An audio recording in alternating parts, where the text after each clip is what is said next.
Иван Сергеевич стоял у окна и смотрел на двор, где соседские дети играли в футбол. Мяч катился по асфальту, дети бегали и кричали от радости. Их голоса эхом отражались от стен домов, создавая привычный шум жилого района. Но для Ивана Сергеевича этот шум казался далеким и чужим. Прошло уже 2 месяца после похорон Анны Петровны.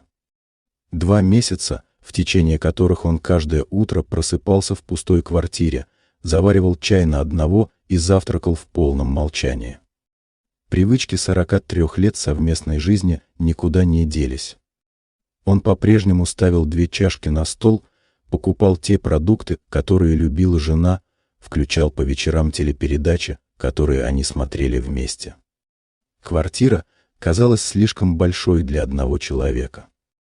3-комнатная, с высокими потолками и большими окнами. Она была их домом с самого начала семейной жизни. Здесь родилась и выросла их дочь Наташа. Здесь они встречали праздники, принимали гостей, планировали будущее. Теперь комнаты стояли пустые, и каждый шаг отдавался гулким эхом. Иван Сергеевич работал всю жизнь слесарем на заводе. Руки его были покрыты мелкими шрамами от металлической стружки, пальцы потемнели от машинного масла, которое не отмывалось до конца. Он был человеком дела, привыкшим решать проблемы конкретными действиями. Если что-то сломалось, он это чинил. Если нужны были деньги, он подрабатывал. Но смерть жены была проблемой, которую невозможно было решить никакими инструментами. Анна Петровна умерла внезапно. Сердечный приступ случился прямо на кухне, когда она готовила его любимые котлеты. Иван Сергеевич нашел ее лежащей на полу рядом с плитой, где еще шкварчало масло на сковороде. Скорая помощь приехала быстро, но было уже поздно. Врачи сказали, что она не мучилась, все произошло мгновенно. Это должно было его утешить, но не утешало. После похорон дочь Наташа осталась с ним на неделю. Она помогала разбирать вещи мамы, готовила еду, старалась не оставлять отца одного. Наташе было 38 лет, она работала бухгалтером в крупной компании, жила в новом районе в собственной 2-комнатной квартире. Замужем не была, детей не имела, полностью посвятила себя карьере. «Папа, тебе нужно к кому-то переехать». «Нельзя оставаться одному в таком состоянии», — говорила она, убирая мамины платья в коробке. «Куда переехать?» «Это мой дом», — отвечал Иван Сергеевич. «Дом большой, а ты один. Это депрессивно. Можешь пожить у меня, пока не привыкнешь». Предложение дочери грело душу. Иван Сергеевич представил, как будет жить рядом с Наташей, помогать ей по хозяйству, не чувствовать себя таким одиноким. Может быть, они будут вместе ужинать, смотреть телевизор, разговаривать по вечерам. Как настоящая семья. «Ты уверена?» «Я не хочу мешать твоей жизни», — сказал он осторожно. «Конечно, уверена. Ты мой отец, куда тебе деваться?» Наташа говорила это уверенно, но что-то в ее голосе настораживало. Может быть, небольшая натянутость, которую Иван Сергеевич списал на усталость. Дочь действительно выглядела измученной после недели хлопот и переживаний. Через неделю Наташа уехала к себе, пообещав, что скоро заберет отца. Нужно было подготовить квартиру, освободить место, купить дополнительную мебель. Иван Сергеевич остался ждать. Он начал собирать свои вещи, думал, что взять с собой в новую жизнь, а что оставить в старой. Дни тянулись медленно. Телефон молчал. Иван Сергеевич несколько раз звонил дочери сам, но она всегда была занята. То работа, то встреча, то какие-то неотложные дела. Она обещала позвонить, когда все будет готово, но звонка не было. Соседи иногда заходили проведать. Семен Николаевич из соседней квартиры приносил газеты, тетя Мария с 1-го этажа угощала пирожками. Они говорили осторожно, с сочувствием, но Иван Сергеевич чувствовал, что им неловко. Все знали, что дочь обещала забрать его, но время шло, а ничего не менялось. Вечерами он сидел в кресле жены и листал ее старые журналы. Анна Петровна любила читать про здоровье, кулинарные рецепты, советы по ведению домашнего хозяйства. На полях были ее пометки, подчеркивания, комментарии. Читая эти записи, Иван Сергеевич словно слышал ее голос. Постепенно он начал понимать, что обещание дочери забрать его было скорее словами утешения, чем реальным планом. Наташа жила своей налаженной жизнью, в которой не было места для пожилого отца. Но признаться себе в этом было слишком больно. Прошел месяц с момента отъезда Наташи. Иван Сергеевич продолжал ждать, но с каждым днем надежда становилась все слабее. Дочь звонила редко, разговоры были короткими и натянутыми. На его вопросы о переезде она отвечала уклончиво. То ремонт затягивается, то проблемы на работе, то еще что-нибудь. «Папа, давай не будем торопиться. Нужно все хорошо продумать», — говорила она во время одного из редких разговоров. «Наташа, я уже все собрал. Жду только твоего сигнала. Понимаешь, у меня квартира небольшая. Нужно понять, как лучше организовать пространство, чтобы всем было удобно». В ее голосе слышалось раздражение, которое она старалась скрыть. Иван Сергеевич не был глупым человеком. Он понимал, что дочь ищет способ отказаться от своего предложения, не выглядя при этом жестокой. «Может, я сниму что-нибудь поблизости от тебя?» — предложил он. «Зачем тратить деньги? Мы что-нибудь придумаем». Но ничего не придумывалось. Недели шли одна за другой, а ситуация не менялась. Иван Сергеевич начал выходить во двор, чтобы развеяться. Там он встречался с соседями, такими же пенсионерами, которые коротали время на лавочках. Компания собиралась небольшая, но постоянная. Семен Николаевич, бывший военный, всегда подтянутый и аккуратно одетый. Борис Иванович, работавший когда-то водителем автобуса, знавший в городе каждую улочку. Михаил Петрович, тихий человек, потерявший жену несколько лет назад и с тех пор живший замкнуто. Мужчины собирались после обеда, когда солнце согревало лавочку у подъезда. Обсуждали новости, вспоминали прошлое, жаловались на здоровье. Для многих из них эти посиделки были единственным социальным общением. «Ну что, Иван Сергеевич, когда к дочке переезжаешь?» — спросил как-то Семен Николаевич. «Да вот, все никак не соберемся. У нее дела, работа», — ответил Иван Сергеевич уклончиво. «Работа работой, а отец отцом», — заметил Борис Иванович. В наше время такого не было. Родители всегда были в приоритете.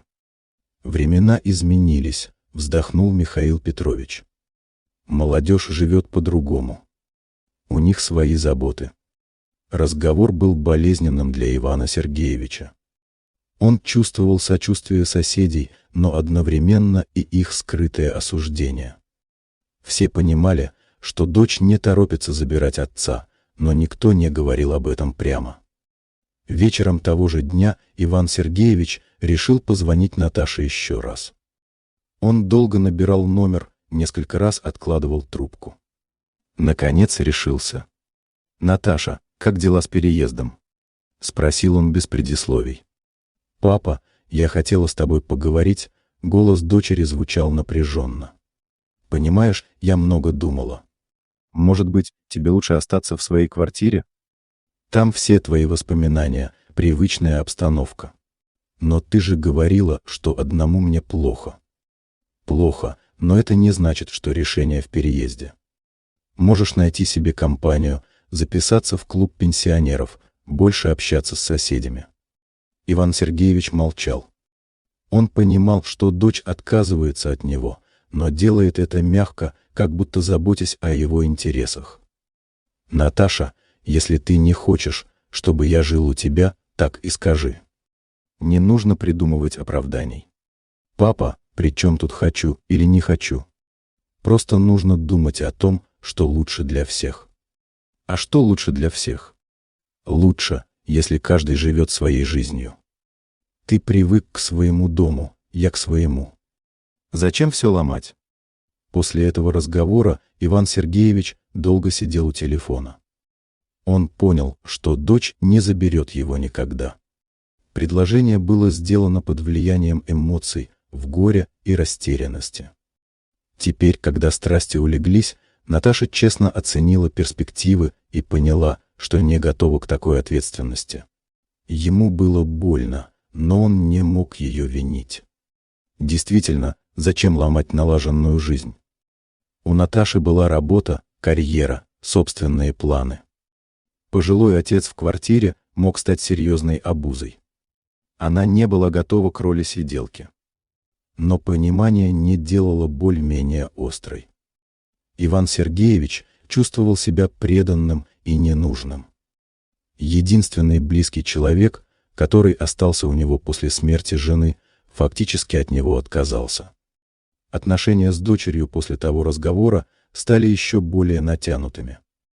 Наташа звонила теперь раз в неделю, в основном по воскресеньям, и разговоры длились не больше 10 минут. Она интересовалась здоровьем отца, рассказывала о работе, но общение носило формальный характер. Иван Сергеевич чувствовал, что дочь звонит из чувства долга, а не потому, что хочет с ним общаться. В ее голосе слышалась поспешность, желание быстрее закончить неприятную обязанность. Он старался не затягивать разговоры, не жаловаться на одиночество, не напоминать о своих потребностях. Соседи во дворе заметили изменения в его поведении. Иван Сергеевич стал более замкнутым, реже выходил из квартиры, меньше участвовал в общих беседах. Когда его спрашивали о дочери, он отвечал коротко и переводил разговор на другую тему.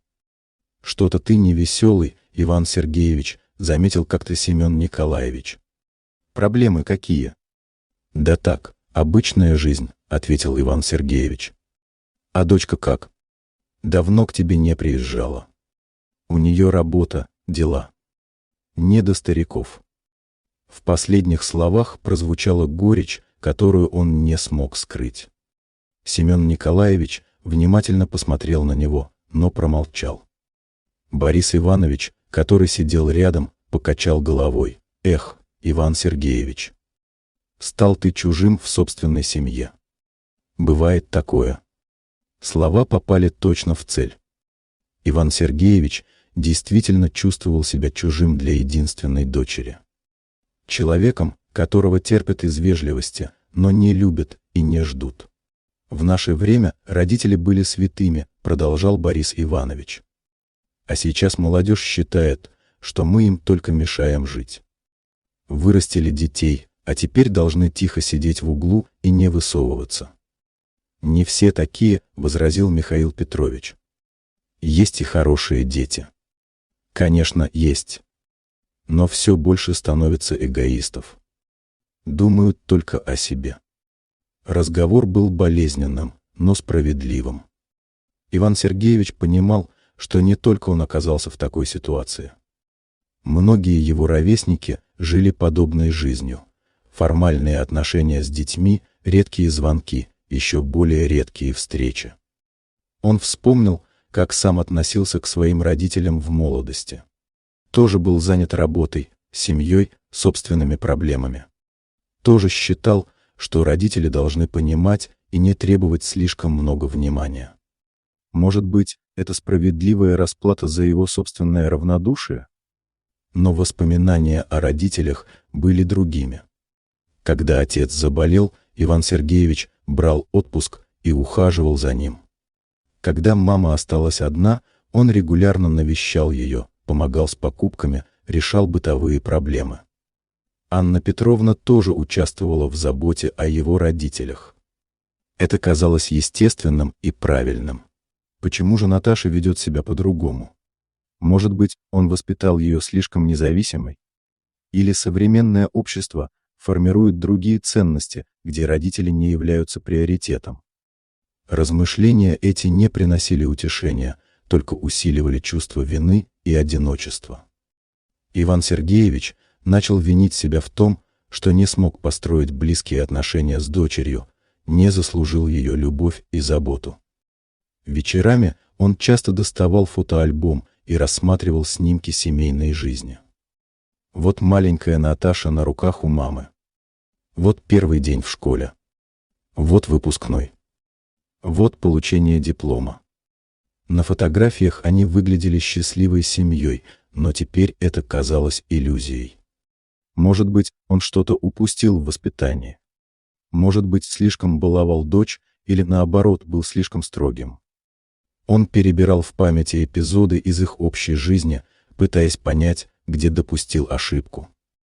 Особенно мучительными были воспоминания о том, как гордился Наташиными успехами. Когда она поступила в институт, когда нашла хорошую работу, когда купила собственную квартиру. Он рассказывал всем знакомым о достижениях дочери, считал ее умной и успешной. Теперь этот же ум и успех обернулись против него. Наташа была достаточно умна, чтобы понимать, пожилой отец станет ограничением ее свободы. И достаточно успешна, чтобы позволить себе жить без оглядки на родительские потребности. Месяцы шли, и жизнь Ивана Сергеевича превратилась в унылую череду одинаковых дней. Утром он просыпался, завтракал, читал газету. Потом шел в магазин за продуктами, готовил обед, немного отдыхал. После обеда иногда выходил во двор, чтобы посидеть с соседями. Вечером смотрел телевизор и рано ложился спать. Квартира постепенно приходила в упадок. Иван Сергеевич не видел смысла поддерживать порядок для одного человека. Посуда мылась раз в несколько дней, уборка делалась от случая к случаю, вещи лежали там, где их оставляли. Анна Петровна всегда следила за домом, а теперь никто не заботился о чистоте и уюте. Соседи замечали изменения. Тетя Мария несколько раз предлагала помочь с уборкой, но Иван Сергеевич отказывался. Ему было стыдно показывать кому-то, как он живет. К тому же он не хотел становиться обузой для посторонних людей, если даже родная дочь его избегает. Разговоры с Наташей становились все реже и короче. Теперь она звонила раз в 2 недели, и каждый раз разговор сводился к дежурным фразам о здоровье и погоде. Иван Сергеевич понимал, что дочь выполняет минимальные обязательства, чтобы не чувствовать себя совсем плохой. «Папа, как дела? Здоровье как?» — спрашивала она привычно. «Нормально, живу», — отвечал он также привычно. «Хорошо. У меня дела на работе, много проектов. Времени совсем нет. Понимаю. Не отвлекаю. Целую. Созвонимся». И трубка откладывалась на следующие 2 недели. Иван Сергеевич чувствовал себя галочкой в списке дел дочери, которую нужно отметить для успокоения совести. Во дворе разговоры соседей все чаще касались семейных проблем. Оказывалось, что у многих похожие ситуации с детьми. Кто-то жаловался на редкие звонки, кто-то на отказ помочь с деньгами, кто-то на нежелание внуков приезжать к дедушке. «Вырастили змей на свою голову», — горько шутил Борис Иванович. «Всю жизнь для них жили, а они нас теперь за обузу считают. А что делать?» «Время такое», — философски замечал Семен Николаевич. «Молодые люди другие стали. Более эгоистичные». «Не все», — возражал Михаил Петрович. «У моего соседа сын каждый день звонит, каждую неделю приезжает. Помогает, чем может. Повезло ему». «А нам не повезло», — резюмировал Борис Иванович. Эти разговоры не утешали, а только подчеркивали общность проблемы. Иван Сергеевич понимал, что он не единственный, кто столкнулся с равнодушием взрослых детей, но от этого не становилось легче. Особенно тяжело было по вечерам. Когда солнце садилось и в квартире становилось тихо, одиночество накатывало с удвоенной силой. Он включал телевизор, но передачи не интересовали. Брал книгу, но не мог сосредоточиться. Пытался заснуть пораньше, но сон не шел. Тогда он доставал фотографию Анны Петровны, которую держал на прикроватной тумбочке, и разговаривал с ней. Рассказывал, как прошел день, что беспокоит, о чем думает. Иногда казалось, что она его слушает и понимает. «Аннушка, что мне делать? Дочка от меня отвернулась, соседи жалеют, но помочь не могут. Зачем я остался жить, если никому не нужен?» Говорил он фотографии. Конечно, ответа не было. Но сам процесс разговора немного успокаивал. Анна Петровна была единственным человеком, который его по-настоящему любил и понимал. Теперь она была мертва, но память о ней оставалась самым дорогим, что у него было. Иван Сергеевич начал подумывать о том, что было бы, если бы он умер первым. Анна Петровна осталась бы с дочерью, и, возможно, Наташа лучше заботилась бы о матери. Женщины часто ближе друг к другу, чем мужчины к дочерям. Может быть, он просто не умел строить отношения с ребенком? Эти мысли приводили его к идее, что его смерть была бы естественнее и справедливее. Анна Петровна была нужнее семье. Она умела находить общий язык с дочерью, поддерживать контакт, не раздражать своим присутствием. А он оказался лишним в этом мире. Зимой здоровье Ивана Сергеевича ухудшилось. Давление стало скакать, появились проблемы с сердцем, обострилась старая травма спины. Врачи говорили, что это возрастные изменения, усугубленные стрессом и депрессией. Нужно было регулярно принимать лекарства, следить за питанием, больше двигаться. Но мотивации заботиться о своем здоровье у него не было. Зачем продлевать жизнь, которая не приносит радости? Зачем лечиться, если никому не важно, сколько он проживет? Когда во время очередного телефонного разговора он пожаловался дочери на плохое самочувствие, Наташа отреагировала формально: «Папа, нужно обратиться к врачу». «Не запускай здоровье. Я уже был у врача. Выписал лекарства, но они дорогие. Ну так купи. Здоровье важнее денег». Легко сказать. На пенсию все лекарства не купишь. В трубке повисла пауза.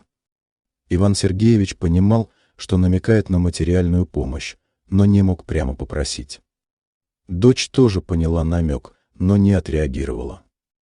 «Папа, есть же льготы для пенсионеров. Узнай в поликлинике. Льготы на самые дешевые препараты, а мне нужны более эффективные». «Ну, не знаю. Что-нибудь придумаешь». Разговор закончился на этой ноте. Наташа не предложила помочь с деньгами, хотя зарабатывала хорошо и могла себе это позволить. Иван Сергеевич понял, что даже в вопросах здоровья он не может рассчитывать на дочь. Через неделю ему стало совсем плохо. Давление подскочило так высоко, что началась сильная головная боль и тошнота. Он пытался справиться сам, но к вечеру понял, что нужна помощь. Вызвал скорую. Врачи увезли его в больницу, где он пролежал 5 дней. Состояние стабилизировали, назначили новые лекарства, рекомендовали постоянное наблюдение. Но главное, Иван Сергеевич понял, что мог умереть, и никто бы об этом сразу не узнал. Наташа он позвонил только после выписки. Не хотел беспокоить ее раньше времени, да и что толку? Все равно она бы не приехала. «Папа, почему не позвонил сразу?» «Я бы приехала», — сказала дочь, когда узнала о госпитализации. «Зачем тебе лишние хлопоты?» Врачи справились. Все-таки нужно было предупредить. «Я твоя дочь, имею право знать». Но Иван Сергеевич слышал в ее голосе не беспокойство, а раздражение. Раздражение тем, что он поставил ее в неловкое положение. Теперь ей придется оправдываться перед собой за то, что не была рядом с больным отцом. «В следующий раз позвоню», — пообещал он. «И купи себе мобильный телефон». По-домашнему тебя не всегда можно найти. Зачем мне мобильный? Никто не звонит. Мало ли что случится. На экстренные случаи. После разговора Иван Сергеевич сел в кресло и задумался. Дочь беспокоилась не о нем, а о собственном спокойствии. Ей важно было знать, что с отцом все в порядке, чтобы не чувствовать вины. Но помочь или поддержать она не готова. Соседи, узнав о болезни, проявили больше участия, чем родная дочь. Тетя Мария принесла домашний суп, Семен Николаевич предложил сходить в аптеку за лекарствами, даже молчаливый Михаил Петрович зашел просто посидеть рядом. «Иван Сергеевич, зря ты никому не говорил, что в больницу попал. Мы бы навестили, поддержали», — сказала тетя Мария. «Да что там навещать? Лежал, лечился, выписался. Не так это работает. Человеку важно знать, что о нем помнят, что он не один». Эти слова тронули его больше, чем формальное беспокойство дочери. Чужие люди оказались более отзывчивыми, чем собственная семья. Вечером он снова достал фотографию жены и заговорил с ней. «Аннушка, может, я зря живу. Дочка от меня устала, соседям я в тягость. Зачем мучиться самому и мучить других?» В доме напротив зажглись окна. Люди возвращались с работы, готовили ужин, смотрели телевизор. У каждого была своя жизнь, свои заботы, свои радости. А у него не было ничего, кроме воспоминаний и горечи. Иван Сергеевич понял, что больше не хочет быть обузой. Не хочет, чтобы дочь звонила ему из чувства долга. Не хочет, чтобы соседи жалели его и чувствовали себя обязанными помогать. Не хочет жить в мире, где он никому по-настоящему не нужен. Весна пришла рано. Снег растаял уже в марте, и во дворе появились первые проталины. Дети снова начали играть на улице, их голоса разносились до окон Ивана Сергеевича. Но весеннее обновление природы не принесло ему облегчения. После болезни он стал еще более замкнутым. Реже выходил во двор, меньше общался с соседями. Большую часть времени проводил дома, рассматривая старые фотографии или глядя в окно на оживающий мир. Наташа звонила теперь чаще, но это было связано не с заботой, а с чувством вины после его госпитализации. Она интересовалась здоровьем, настаивала на регулярном обращении к врачам, даже предложила оплатить часть лекарств. «Папа, я переведу тебе денег на лекарства. Скажи, сколько нужно», — сказала она во время одного из разговоров. «Не нужно, Наташа. Справлюсь. Не упрямься. Здоровье важнее гордости. Дело не в гордости. Просто не хочу быть обузой». «Какая обуза? Ты мой отец». Но в ее голосе слышалось раздражение. Она предлагала деньги, потому что так было правильно, а не потому что хотела помочь. Иван Сергеевич отказался от помощи, и Наташа не настаивала. Во дворе разговоры все чаще касались смерти. Семен Николаевич рассказывал, что его сосед умер от инфаркта. Борис Иванович жаловался на боли в спине и говорил, что скоро отправится к праотцам. Михаил Петрович молчаливо кивал, видимо, думая о собственной смертности. «Знаете, мужики, иногда думаю, а зачем мы живем?» — сказал как-то Борис Иванович. «Дети выросли, внуков не видим, здоровья никакое. Сидим тут на лавочке и жалуемся на жизнь. Так уж устроено. Кто-то должен доживать свой век», — ответил Семен Николаевич. «А может, не стоит доживать до совсем плохого? Пока еще можешь сам решать». Слова прозвучали тяжело. Все понимали, о чем речь, но никто не хотел развивать эту тему. Разговор перешел на погоду и новости. Но Иван Сергеевич запомнил эти слова. Он тоже иногда думал о том, что жизнь превратилась в существование. Никаких радостей, никаких планов, никого смысла. Просто тянутся дни один за другим, пока организм не откажет окончательно. Он представил, как могла бы сложиться его старость, если бы Анна Петровна была жива. Они бы вместе сидели по вечерам, вспоминали молодость, планировали встречи с дочерью и возможными внуками. Болели бы друг за друга, ухаживали в трудные моменты, поддерживали словом и делом. Без нее все потеряло смысл. Дочь жила своей жизнью и не нуждалась в старом отце. Соседи были добры, но у каждого свои проблемы. Никто не ждал его звонка, не планировал с ним встреч, не интересовался его мнением. Особенно тяжело было по ночам, когда все вокруг затихало и оставались только собственные мысли. Иван Сергеевич лежал в постели и думал о том, что завтра будет точно такой же день, как сегодня. И послезавтра тоже. И так до самого конца. Он начал задумываться о том, имеет ли человек право распоряжаться своей жизнью. Если она превратилась в мучение, если никому не приносит радости, если состоит только из боли и одиночества, можно ли ее прервать? В молодости такие мысли казались ему кощунственными. Жизнь давалась Богом, и только Бог мог ее забрать. Но теперь, в 72 года, оставшись совсем один, он смотрел на этот вопрос по-другому. Что плохого в том, чтобы уйти к жене? Она ждала его там, где нет боли и одиночества. Где можно быть вместе навсегда, не беспокоясь о том, что станешь обузой для детей или посторонних людей. «Аннушка, может быть, пора?» — говорил он фотографии жены. «Здесь мне больше делать нечего. Дочка устроилась без нас, друзей почти не осталось. Зачем мучить себя и других?» Конечно, ответа не было. Но Иван Сергеевич все чаще возвращался к этой мысли. Уйти красиво, пока еще есть достоинство. Не ждать, когда придется лежать беспомощным и зависеть от милосердия людей, которым он безразличен. В мае неожиданно позвонила Наташа и сказала, что хочет приехать. Не просто позвонить, а именно приехать и поговорить. Иван Сергеевич обрадовался как ребенок. Может быть, дочь все-таки решила наладить отношения?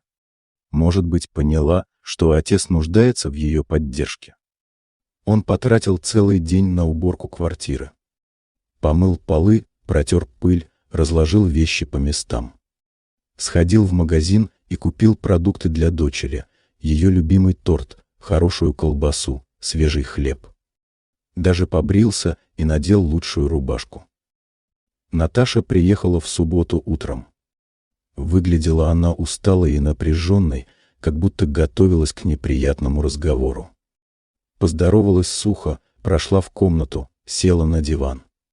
«Папа, нам нужно серьезно поговорить», — сказала она без предисловий. «Конечно, Наташенька. Я так рад, что ты приехала. Хочешь чаю? Или кофе? Купил твой любимый торт. Не нужно. Просто сядь и выслушай». Тон дочери насторожил Ивана Сергеевича. Он сел в кресло напротив и внимательно посмотрел на нее. «Понимаешь, папа, я много думала о нашей ситуации. О том, как ты живешь, что тебя беспокоит. И поняла, что нужно что-то менять. Да, Наташа, я тоже так думаю. Может быть, все-таки перееду к тебе? Или ты будешь чаще приезжать?» «Нет, папа. Дело не в этом».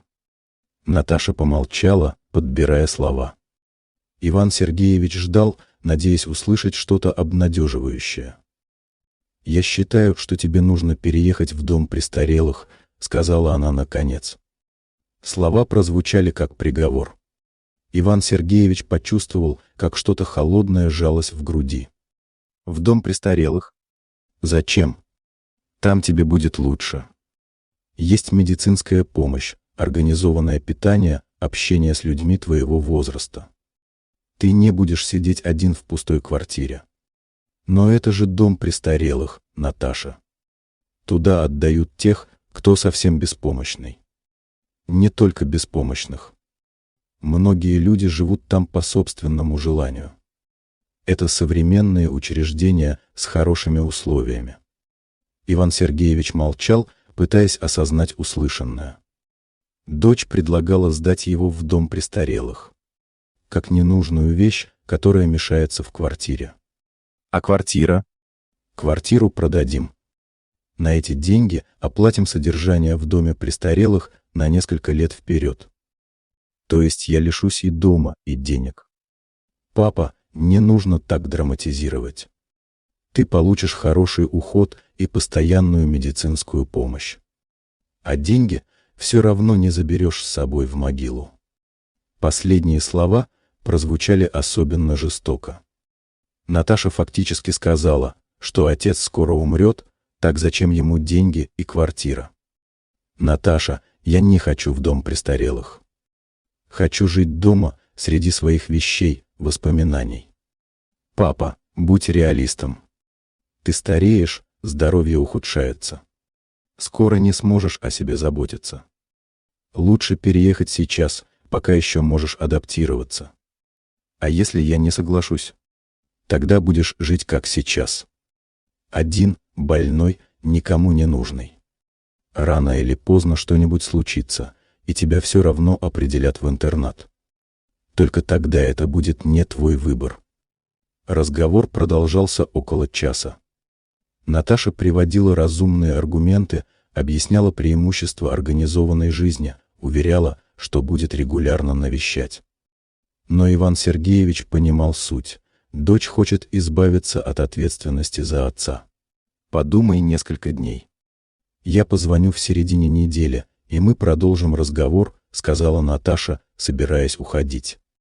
Наташа, неужели тебе так тяжело иметь отца? Дочь остановилась у двери.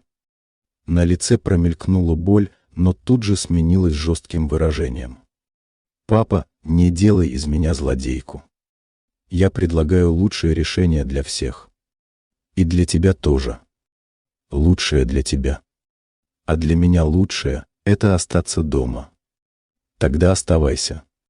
Но не жди от меня большего, чем я могу дать. После ее ухода Иван Сергеевич долго сидел в кресле, глядя на нетронутый торт. Последняя надежда на примирение с дочерью рухнула. Более того, Наташа открыто заявила, что считает его обузой и хочет от него избавиться. Дом престарелых. Он представил себя в казенной палате среди чужих людей с регламентированным распорядком дня и равнодушным персоналом. Это не было жизнью. Это было медленным умиранием под присмотром. «Аннушка, теперь ты видишь, что из нашей дочери выросло», — говорил он фотографии жены. «Хочет сдать отца в дом престарелых, чтобы не мешал ее жизни». После визита дочери Иван Сергеевич почувствовал, что что-то окончательно сломалось внутри него. Последняя связь с семьей оборвалась, последняя надежда на понимание исчезла. Он остался совершенно один в мире, который стал к нему равнодушен. В течение недели он обдумывал предложение Наташи. Дом престарелых представлялся ему как медленная смерть в окружении таких же брошенных стариков. Там он потеряет остатки достоинства, станет номером в списке постояльцев, объектом ухода и жалости. Соседи заметили, что Иван Сергеевич стал еще более замкнутым. Он перестал выходить во двор, не отвечал на звонки в дверь, не участвовал в общих разговорах. Когда тетя Мария пыталась с ним заговорить, он отвечал односложно и быстро уходил. «Что-то с Иваном Сергеевичем творится», — говорила она Семену Николаевичу. Совсем замкнулся, как будто от мира отгородился. Может, болеет? Или дочка что-то неприятное сказала? Не знаю. Но выглядит он плохо. Глаза какие-то пустые. Действительно, Иван Сергеевич находился в состоянии глубокой депрессии. Он потерял интерес к еде, плохо спал, большую часть времени проводил в кресле, глядя в одну точку. Жизнь казалась ему бессмысленной и мучительной. Квартира постепенно приходила в запустение. Посуда не мылась по несколько дней, продукты портились в холодильнике, везде скапливалась пыль. Иван Сергеевич не видел смысла поддерживать порядок, если никто не приходит, и все равно скоро придется уехать. В среду, как и обещала, позвонила Наташа. «Папа, как дела?» Думал о нашем разговоре. «Думал», — коротко ответил он. «И к какому выводу пришел?» «К выводу, что ты права». «В каком смысле?» «В том, что я никому не нужен. Только не в доме престарелых, а вообще». В трубке наступила тишина. Наташа, видимо, почувствовала что-то тревожное в голосе отца. «Папа, о чем ты говоришь?» «О жизни. О том, что она закончилась в тот день, когда умерла мама. А я все пытался цепляться, надеяться, что нужен дочке. Но теперь понял, не нужен». «Папа, не говори глупости». «Конечно, нужен». «Тогда почему хочешь сдать в дом престарелых?» «Я не хочу сдать. Я предлагаю лучшие условия для твоей старости». «Наташа, не лги ни мне, ни себе.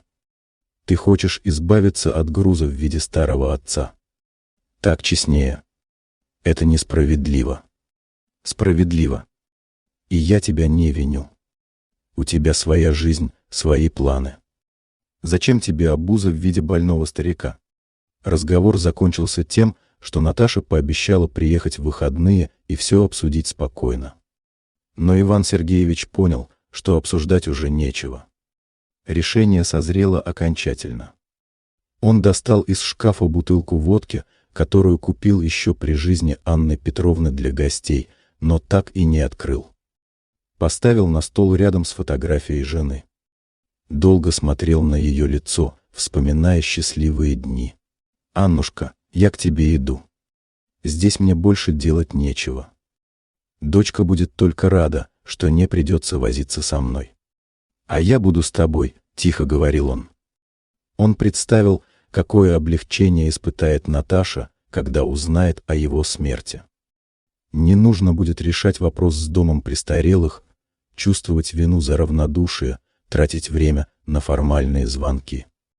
Она скажет знакомым, что папа умер, поплачет на похоронах и продолжит жить своей жизнью.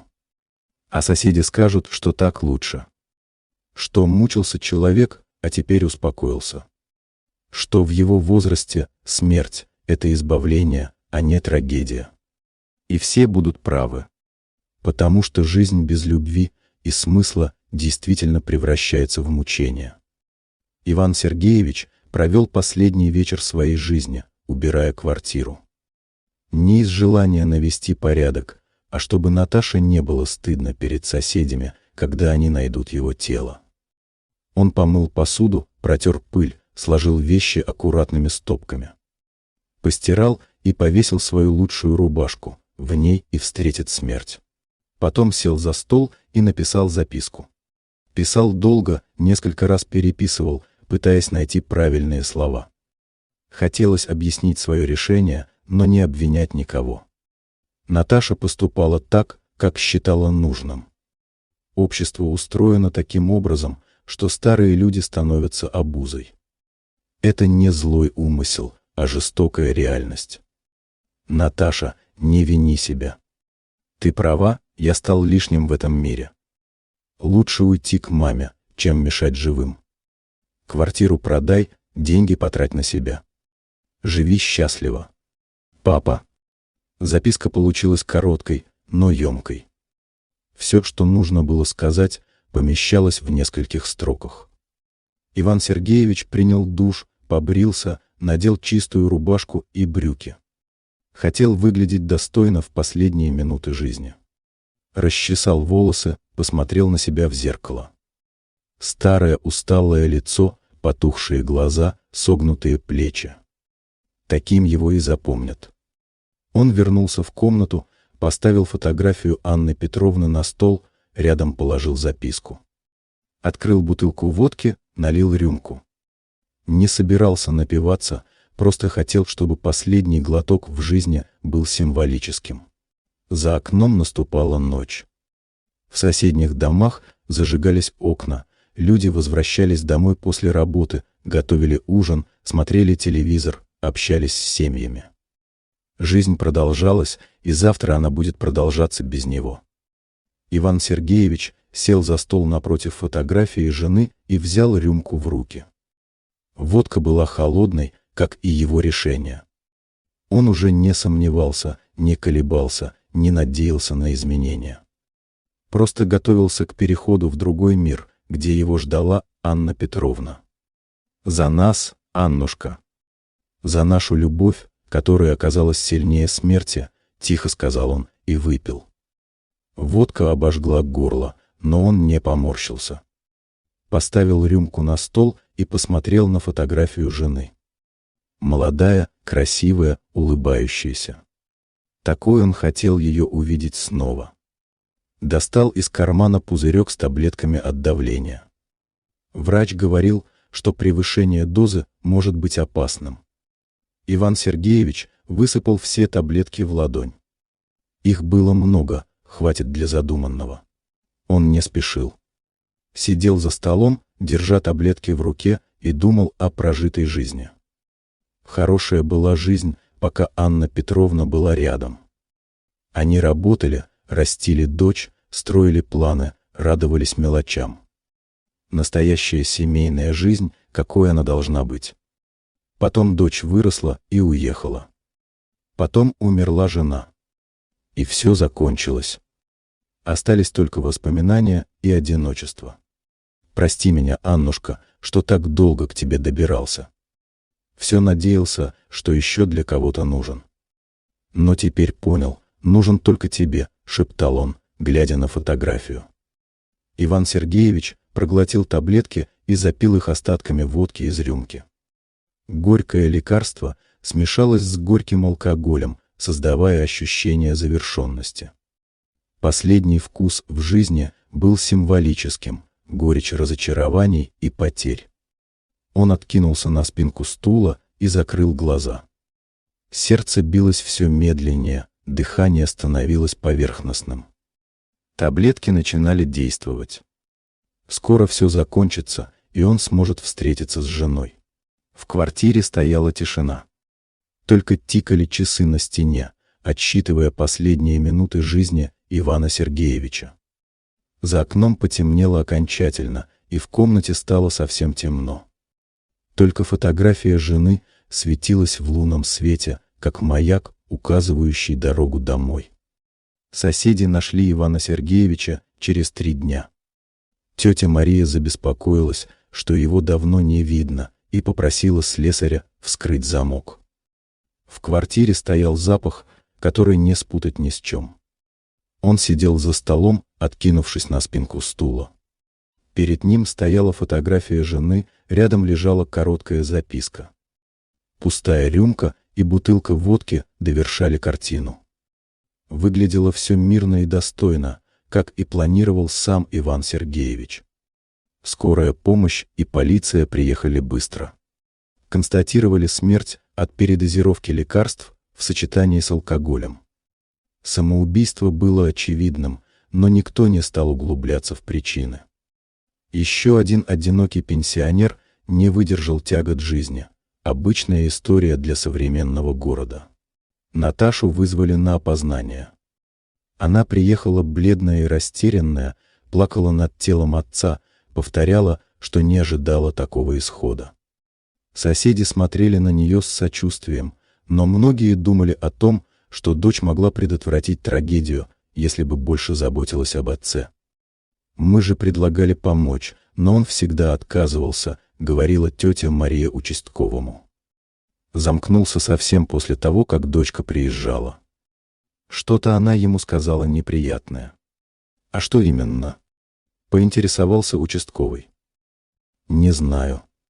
Но после того визита он как будто духом упал. Перестал с людьми общаться». Наташа слышала эти разговоры и понимала, что соседи ее осуждают. Они не знали о предложении дома престарелых, но чувствовали, что между отцом и дочерью произошел серьезный разлад. Похороны прошли скромно. Пришли соседи, несколько бывших коллег по заводу, дальние родственники.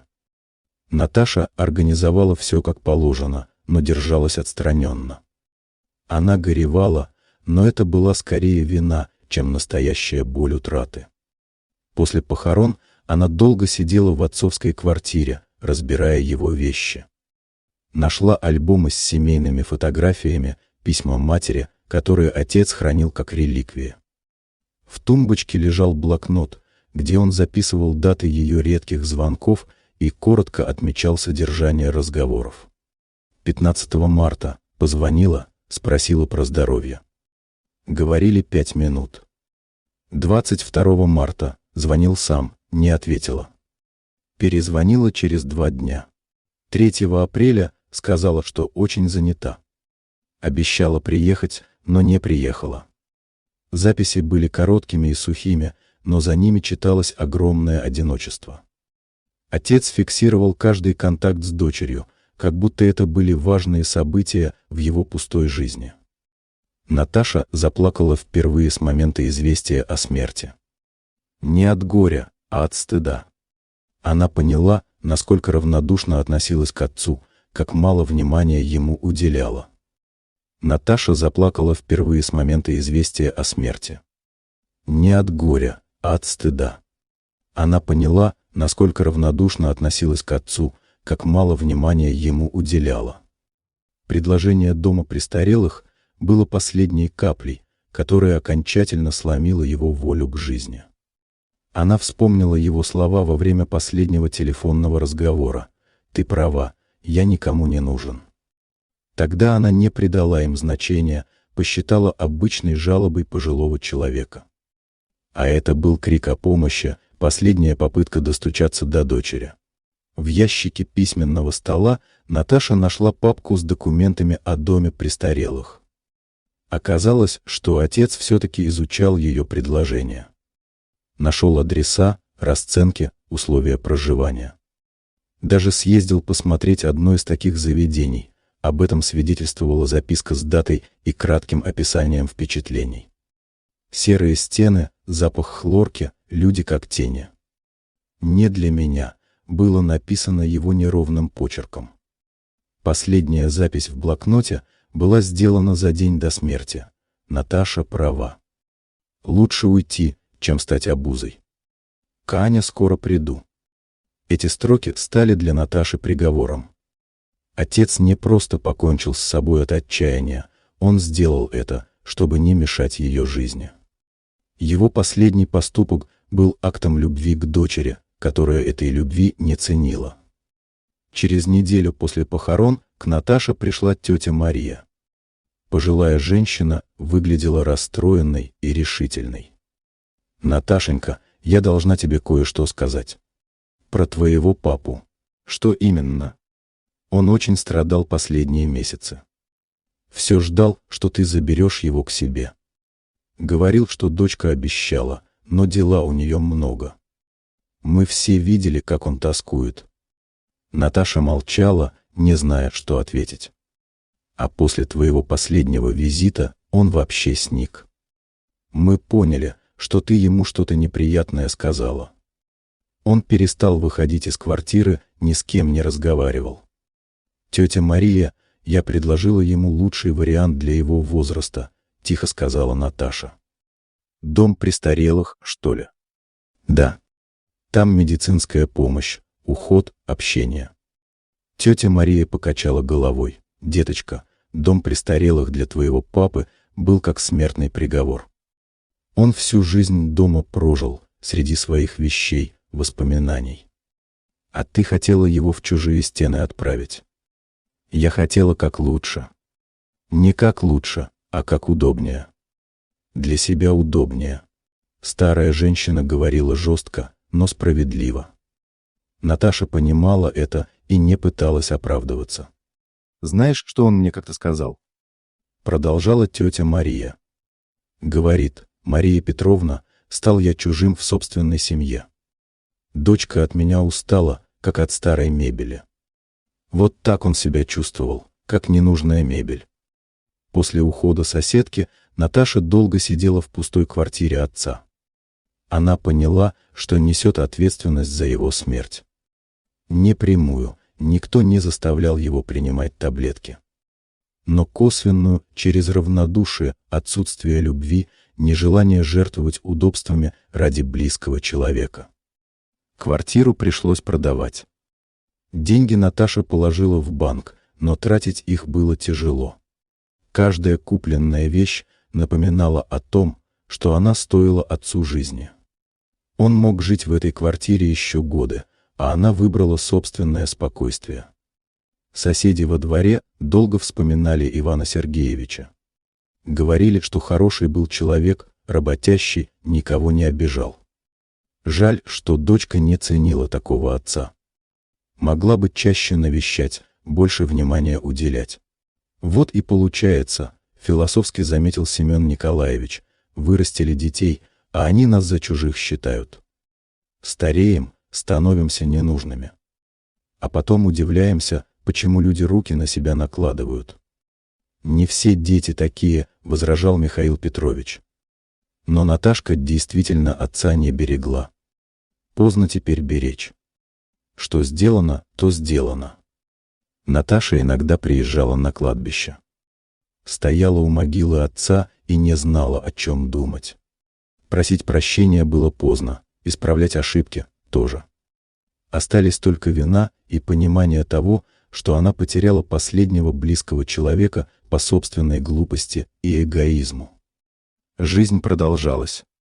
Наташа работала, встречалась с друзьями, строила планы.